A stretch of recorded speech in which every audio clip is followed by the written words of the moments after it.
Oh, I listened to the really fun interview with Guy Raz of How I Built This on NPR.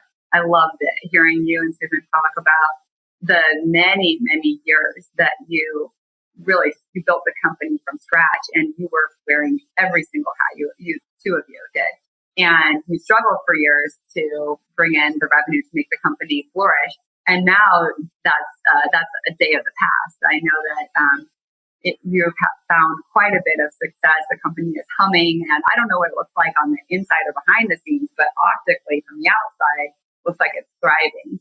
I'm curious to understand how that comes into the way you see yourself in the world, because for some, they have what looks like an overnight success. Some find tremendous financial growth very quickly, and others, it's a whole journey. And one thing you said in the interview was, now I'm going to paraphrase and I may not have it quite right, but you said something along the lines of, we had no choice but to be successful because you had this destiny that you saw as inevitable.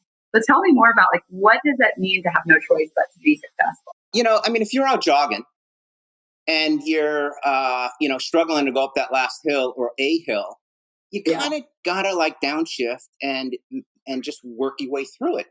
And it's like life. And, you got your marriage, or you got the kids, or you got bad cash flow for 18 years. And we just sort of downshifted and worked our way through it. And we just never really you consider everything. However, we never really, it was never really an option for us to go out of business because our family depended on it. We did it. We had to do it for the food, and it was never this. Oh, we're building a brand, and can you imagine a day without like cash flow problems? I mean, that never really entered the issue. It was you go into work, and we just struggle through it, and we actually, praise in the fun and the joys of it all. It's just, it's all a package deal. And we always had each other, and we always, we've had a wonderful team in the past and in the present to work with. And so it's it's been hard and it's been joyful, and I think that's kind of life. Yeah, I think so. Yeah, that's interesting. Do you feel like, was there a time where you're like, okay, we've hit it. Now we're making it. We're in the up and up, and we've officially achieved success. Check mark. Has that time ever happened? Well, success is an interesting word, and we've always been successful because I think the heart is how we really define success versus a traditional money part of it. And we've kind of defined our space, and um, it's been successful all along with a lot of hurdles, and no regret and a lot of heartaches. Yeah. And now, I think with a little bit of wisdom under the belt, it's I try to engage on a regular basis in a way that doesn't have a lot of residual effect that keeps me up at night.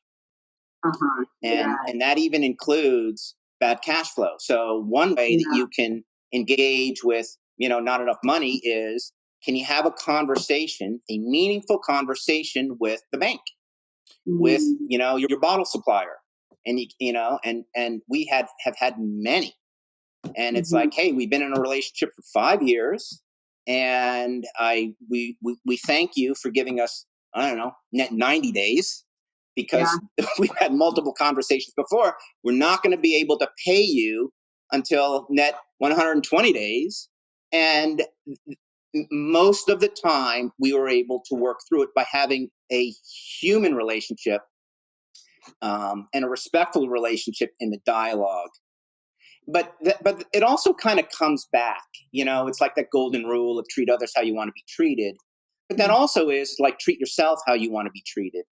And there's humility and what you mentioned before about, God, where did that idea and that thought come into this conversation that you had before?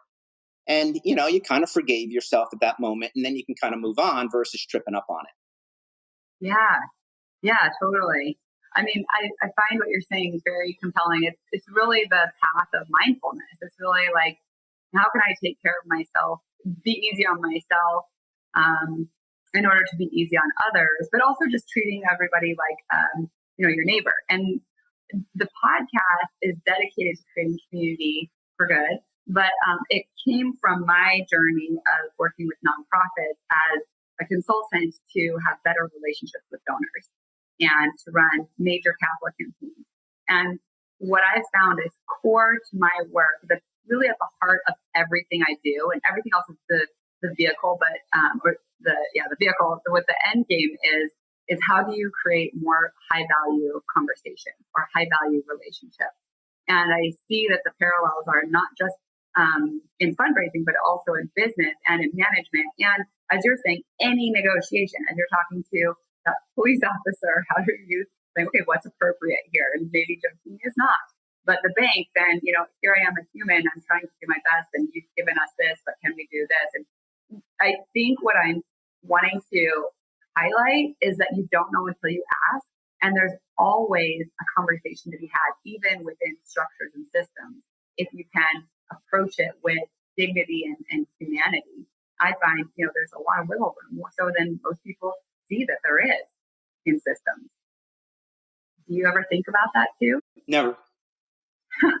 Yeah, I mean, it's how do you define good? Yeah. If you talk to a chicken and you talk to a wolf, they probably wouldn't be in community in, like local food sources. There's just no way. Could a chicken and a wolf be aligned in local industry contributing to acid rain? I mean, that would probably resonate with a chicken and a wolf. Yet how we define good and then how we choose to engage in that. And that's a struggle constantly in business, because business has really been defined and is maintained in more of a male space. It's like, don't fuck with me. It's survival of the fittest. It's like, if you don't like it, go, whatever. And it's like the deadline's at 5:00. Be there or get out. Female attribute is like, come on in, sit down, let's have some tea. And, if you can't finish it at 5, get it in at 9:00. And, I really understand why, you're having some hardships at home and all that sort of stuff. So I think in the evolutionary space in business, and we're moving there very reluctantly from giving up where we've been in the past, probably at least for the last 100 years since industrialization, but even before that. And, it's why we need women in leadership. But really what we need are female attributes in business. It's more than just women who sign off to engage with male attributes in business, because you can get a lot of sharp people. We need more compassion. We need more dialogue. And it's been such an amazing experience to be divorced with Susan and then choose to stay engaged as partners in the business and as parents. And there was no leaving. So we had to find a compromise. We had to. And it's been such a wonderful learning experience to see how she engages in things, but also for her with me. And and I think that's, from an aspirational business space, is where we're all moving to, is can you really, what is the higher good? And the higher good in business is not how it's been defined and how it's been. It's clearly not working. And it's not going to work either in a business space isn't going to work with all female attributes, because then it would be like everyone's, carrying, we need a balance of the two. And from a male attribute side is like, to be male, you're not giving that up, a male attribute side. Because when you're fighting a saber-toothed tiger, that's what's in the DNA. Failure from being a badass with a spear is death. And we're not fighting that, yet we still carry it with us. Now, back at the tribe, at the community, the women were managing all of that stuff, family and just, the state, just a variety. And they were clearly different functions. But there was more of a balance then, where there isn't now, because business and governments and really culture has been redefined by, this new over the last, couple thousand years. You're talking about a archetypal male and woman or female. So the archetypes of personality traits. Nowadays, we're seeing that messaging is to integrate attributes within one human. And a lot of spiritual gurus will talk about the divine feminine masculine within one person and the balance. And there are many conversations that are progressively, there's so many communications that could be had around dynamics of genders and roles and expressions of those. And of course, you've got the dialogue that says we're all equal and the same, and you have others that say we should be all equitable, but we're not equal, we're not the same, and everything in between.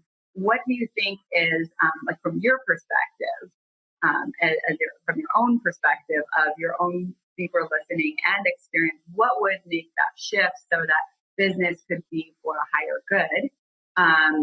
Does it mean bringing in more women in leadership, or does it mean educating men to have more of the female archetypal qualities that you're talking about?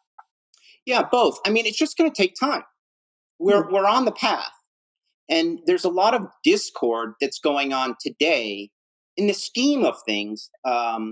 Let's just say from our species, Homo sapiens, 300,000 years.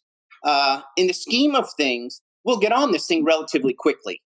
But for us living this, it might take a few generations. So we are moving in that direction. And yes, we have to change culture and religion. With this latest valuable episode, we'd love to thank you for joining us on the Creating Community for Good podcast.